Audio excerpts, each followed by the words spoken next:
మన ముకుందాలో Christmas and new year offer విఏపై ఫ్లాట్ 10% తగ్గింపు. వివరాలకి సంప్రదించండి. నమస్తే రమగారు. నమస్తే జయ. రమగారు, బీబీ నాంచారమ్మ తిరుమల తిరుపతి దేవస్థానంలో మనకు కనిపిస్తారు. ఆవిడ ఖచ్చితంగా దర్శనం చేసుకుంటూ ఉంటాము. అసలు ఈవిడి కథ ఏంటండి? బీబీ నాంచారం అంటే ఒక ముస్లిం యువతి వెంకటేశ్వర స్వామి మీద భక్తితోటి వారికి అంకితం అయిపోయింది. బీబీ నాంచారి వెంకటేశ్వర స్వామి వారి పత్నిగా చెలామణి అవుతుంది. ఒక కథ అట్లా చెప్పబడుతుంది. మన తెలుగునాట ఇది ప్రఖ్యాతంగా కనిపిస్తుంది. అవునవును. అయితే యాక్చువల్గా ఈ బీబీ నాంచారి అని మీరు గూగుల్ చేస్తే మీకు 3-4 వేరు గాథలు కనపడతాయి. అవును. ఇక్కడ బీబీ నాంచారమ్మ అంటే మనకు కొండ మీద ఎక్కడ కనపడతారు చెప్పుకుంటాం. అంతే అంతే. ఇప్పుడు సంవత్సరానికి ఒకసారి లేదా 2 సార్లు కొంతమంది ముస్లిం కుటుంబాల వాళ్ళు స్వామివారిని సేవించుకోవడానికి వస్తారు. దీంతో పాటుగా ఒక భక్తులు ఏలూరు ప్రాంతం వాళ్ళు నాకు తెలిసి స్వామివారికి ముస్లింసే వీళ్ళే బంగారు పుష్పాలు సమర్పించారు. 108 బంగారు పుష్పాలు తామర పువ్వులని వాళ్ళ కుటుంబం నుంచే సమర్పించడం జరిగింది. ఇంచుమించు ప్రతి మంగళవారము అష్టదళ పాద పద్మారాధన సేవ చేస్తారు వెంకటేశ్వర స్వామి వారికి. అప్పుడు 108 బంగారు పువ్వులతోటి పూజిస్తారు. ఆ పద్మాలు సమర్పించింది ఒక ముస్లిం కుటుంబం. ఆ ప్రాంతం నుంచి ప్రతి సంవత్సరము వాళ్ళు వచ్చి సేవించుకుంటారు స్వామివారిని. వాళ్ళకి ఆయనకి అచంచలమైన భక్తి విశ్వాసాలు ఎందుకు కుదిరినాయో ఎలా కుదిరినాయో వాళ్ళ కుటుంబ నేపథ్యం అలాగే ఉంది. వాళ్ళ పద్ధతులన్నీ ఉన్నాయి. స్వామివారి సేవాకాలం కూడా అందులో ఒక భాగంగా ఉన్నది. ఇది ఒక ప్రత్యేకమైన విషయంగా చెప్పబడుతుంది. అయితే ఈ బీబీ నాంచారమ్మ అనే ఆవిడ ఇక్కడ మనకి ఈ తిరుపతి ప్రాంతంలో వచ్చి ఉన్నదని, స్వామివారి కోసం ఆయన కోసం భార్య కావాలని తపస్సు చేసిందని చెప్తారు. ఈ బీబీ నాంచారి అంటే, నాంచారి అంటే తెలుగు పదం కాదు, అది మనకి నాంచారమ్మ అని ఉంది. అమ్మవారు ఉంది కదా, నాంచారమ్మ అని ఉంది, గ్రామదేవత ఉంటుంది. నాచియార్ అనే ద్రవిడ నామం మీద నుంచి ఈ నాంచారుగా మారిందని చెప్తారు. నాంచారమ్మ అంటే అమ్మవారు. ఈ బీబీ అనేది ఎందుకు పెట్టారంటే తురుష్క నాచియార్ అని, అదే తమిళ ఆవిడ, అదే మన తురుష్కలకి సంబంధించిన ఆవిడ, సాయిబ్ ఆవిడ లేకపోతే తురక ఆవిడ ఇలా చెప్తారు. దాంతోపాటుగా ఈ పేరు ఏంటంటే మన ముస్లిమ్స్ మనం మామూలుగా చెప్పుకునే భాష. ఊళ్ళలో చెప్పుకునేటప్పుడు బూబు అంటారు, బూబమ్మ అంటే బీబీ అనమాట. బీబీని బూబమ్మ అంటారు. అవునవును, మన వైపు అంటారు కదా. అవునండి. అయితే మనకి 2 ప్రత్యేకమైన గాథలు ఏం కనపడతాయంటే, శ్రీరంగంలో కూడా ఒక తురుష్క నాట్యారు ఉంది అమ్మవారు. సంవత్సరానికి ఒక్కరోజు ఆమెను సేవిస్తారు. స్వామివారు అక్కడికి వెళ్తారు తురుష్క నాట్యారు దగ్గరికి, ఏడాదికి ఒక్కరోజు. శ్రీరంగంలో కూడా ఒక తురుష్క నాట్యారు ఉంది. ఇది కాకుండా మేల్కోటైలో ఇంకొక తురుష్క నాట్యారు ఉంది. ఈ మేల్కోటై దేవస్థానం గురించి చెప్పేటువంటి ప్రఖ్యాతమైన గాథే ఈ తురుష్క నాట్యారు కథ గురించి చెప్పబడుతుంది. ఆవిడ ఎట్లా వెంకటేశ్వర స్వామికి కూడా అంకితమైంది అనేది అయితే నేను ఎక్కడా చదవలేదు, నాకు దొరకల. ఇక్కడ కూడా చెప్పబడుతుంది. ఇలాంటిది ఒక జరిగి ఉండొచ్చు. అయితే ఈ తురుష్కులని చెప్పబడే ఆవిడ పూర్తి ముస్లిం కాదని దూదేకుల వాళ్ళు అని చెప్తారు. అంటే తర్వాత కాలాల్లో మారిన వాళ్ళు అని ఏదో ఒక కథ నడుస్తూ ఉంటుంది. ఈ తిరునారాయణపురం అంటే మేల్కోటైలో తిరునారాయణ స్వామి దేవస్థానం ఉంది. ఆయన్ని సెల్వనారాయణ అంటారు. మహాద్భుత సౌందర్యవంతుడైన స్వామి. అక్కడ జరిగే వైరముడి ఉత్సవం ప్రపంచ ప్రఖ్యాతిగాంచింది.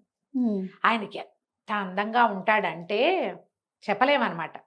అయితే మాలిక్ కాఫర్ అనేటువంటి ఒక సైన్యాధ్యక్షుడు అల్లావుద్దీన్ ఖిల్జీ దగ్గర ఆ సైన్యాధ్యక్షుడుగా ఉన్న ఆయన ఈ విగ్రహాలు దేవాలయాలు కొల్లగొట్టి తీసుకుపోయాడు.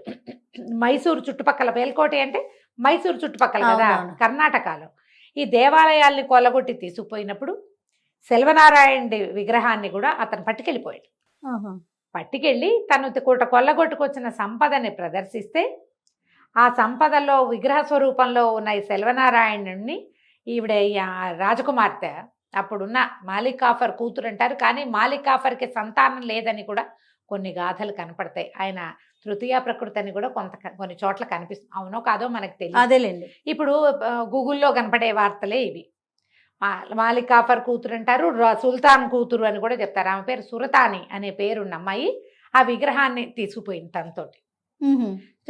తీసుకెళ్ళి ఆ విగ్రహానికి స్నానం చేయించి చక్కగా అలంకారం చేసి వస్త్రాలు తొడిగి ఎలాగ అభిషేక సేవ స్వామివారికి ఎలా జరుగుతాయో అలాంటివి జరపటం మొదలుపెట్టింది. క్రమంగా ఆ విగ్రహంతో ప్రేమలో పడిపోయింది. ఆ విగ్రహం లేకుండా ఉండేదే కాదట. అయితే ఆ సమయంలో ఇది 12వ శతాబ్దం 10-12 శతాబ్దాల మధ్యలో జరిగింది. భగవద్ రామానుజులు కొంతమంది శ్రీ వైష్ణవులతో కలిసి అక్కడికి ఢిల్లీ సుల్తాన్ దగ్గరికి వెళ్ళారు. వెళ్ళి మా స్వామివారిని మాకు ఇచ్చేసేయమని, అదొక్కటి వారిని ఒక్కరిని ఇవ్వమని అడిగారట.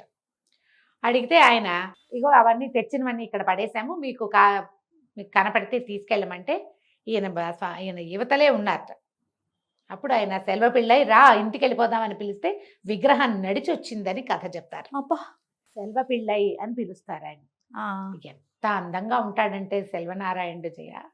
తిరునారాయణపురం మేల్కోటలు అక్కడ నిలబడితే మనం ఆ సౌందర్యం తట్టుకోలేం. మనం బాగుంటుంది విగ్రహం. ఎవరైనా మలిచిన స్వరూపానికి అట్లాంటి ఏమనాలి అప్రాకృత సౌందర్యం ఎలా వచ్చిందో అర్థం కాదు మనకి.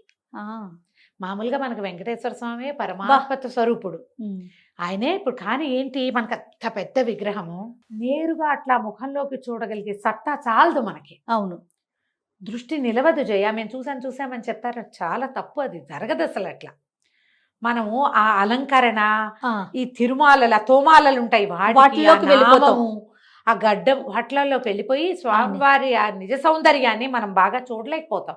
అభిషేక దర్శనాలు అప్పుడు కూడా దృష్టి పోతూ ఉంటుంది. అవునండి, అవును, బుద్ధి నిలబడదు. ఈ తిరునారాయణ స్వామి ఎదురుగుండా నిలబడితే ఉంటే ఇట్లా మనం ఎటు చూస్తే ఆయన మన వైపు చూసినట్టు ఉంటాడు. కళ్ళు కదపనివాడు తన మీద నుంచి. బాగుంటాడో.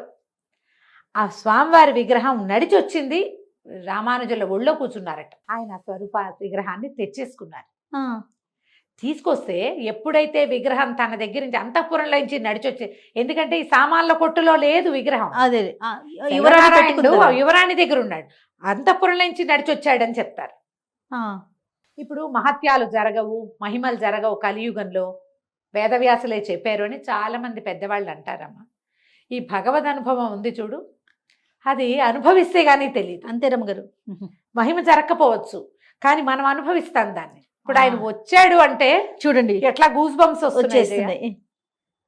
అందరికీ రావు, కొంతమందికి వస్తాయి. అవును రమ్మగారు, వచ్చుంటాడు, రామానుజులు పిలిచిన పిలుపుకి వచ్చుంటాడు. ఆయన చాలా విశేషంగా తీసుకొచ్చి మళ్ళీ ఇక్కడ చేశారు. ఎక్కడ పెట్టారు మళ్ళీ? మేల్కోటైకి వచ్చేసారు. తీసుకొచ్చేసాక ఈ యువరాణి ఎప్పుడైతే అంతఃపురంలో నుంచి స్వామివారు వెళ్ళిపోయాడో ఆ విగ్రహం కోసం ఈ వచ్చిన వాళ్ళ వెళ్ళే తీసుకుపోయి ఉంటారని అందరూ చెప్పేసరికి వాళ్ళ వెనకాల పడి వచ్చేసిందట ఆమె. మేల్కోటైలో తురుష్కనాథ్యారికి వేరొక మందిరం ఉంది. వచ్చేసి ఆవిడ ఇక్కడే ఉండిపోయింది, వదిలి వెళ్ళలేకపోయింది. ఓకే, బా, ఆమె ఇక్కడే ఉంది. తిరునారాయణపురంలో ఉన్నది ఆమెకు ఒక చిన్న మందిరం. ఆమె కథ చెప్తారు ఒకటి. శ్రీరంగంలో ఉన్న అర్చావతారాన్ని కూడా అలాగే తీసుకుపోతే ఇది మన ఔరంగజేబు కూతురని, అల్లావుద్దీన్ ఖిల్జీ కూతురని, మాలిక్ కాఫర్ కూతురని ఇలా వేరు గాథలు చెప్తారు. కానీ అక్కడ శ్రీరంగంలో కూడా ఒక తురుష్కనాథ్యారు ఉన్నది.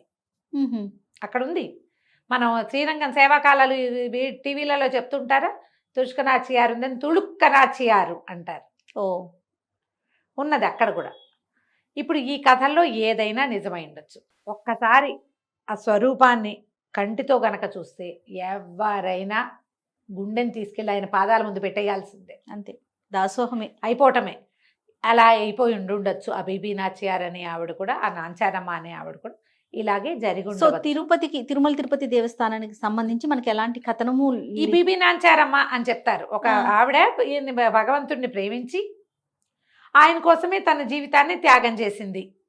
వివాహం చేసుకోలేదు, స్వామివారిని సేవించేది. ఇప్పుడు తరిగొండ వెంగమాంబ గారి కథ చెప్పుకుంటాం కదా, అలాగే ఇట్లా ఒకటి ఒక 300-400 సంవత్సరాల క్రితం జరిగిందని చెప్తారు. భగవంతుడే ఈ మతాన్ని విడిచిపెట్టాడు, అన్ని మతాలు ఒకటేనని అన్నాడు. బీబీ నాంచారని ఆయన చేదుకున్నాడు వెంకటేశ్వరుడు అని ఒక కథనం చెప్తుంటారు. పూర్వం రాసిన కవుల్లో కొంతమంది ఇలాంటి విషయాలు తెచ్చారు, వచ్చినాయి. కాకపోతే ఈ మన అన్నమాచార్యుల వారు రాసిన దాంట్లో ఎన్నో సేవల గురించి చెప్పారు, కానీ ఈవిడ పేరు ఆయన చెప్పాల. అంటే వారి తర్వాత జరిగి ఉండవచ్చు. అన్నమాచార్యుల కాలం నాటిది అయ్యి ఉండకపోవచ్చు, దాని తర్వాత జరిగి ఉండొచ్చు. ఇలా జరిగితే ఉండొచ్చు, మనం చెప్పలేకపోతాం. కానీ ఈ బీబీ నాంచారు అన్న మాటను మనం తలుచుకుంటే నీకు భగవంతుడికి లోబడటానికి భగవద్ వైభవాన్ని మనం చవి చూడ్డానికి కానీ, భగవద్ విలాసానికి మన మనసు చిక్కటం కానీ, దానికి మతాలు కులాలు ఏమి అడ్డం రావమ్మా. అస్సలు అది ఏది అడ్డం రాదని చెప్పటానికే ఈ గాథలు ప్రత్యేకంగా చెప్తారేమో అనుకుంటాను నేను. 100%. కానీ ఇక్కడ ఈవిడికి ఏదైనా పూజ చేస్తున్నట్టు అట్లా అయితే మనకి కనపడదు.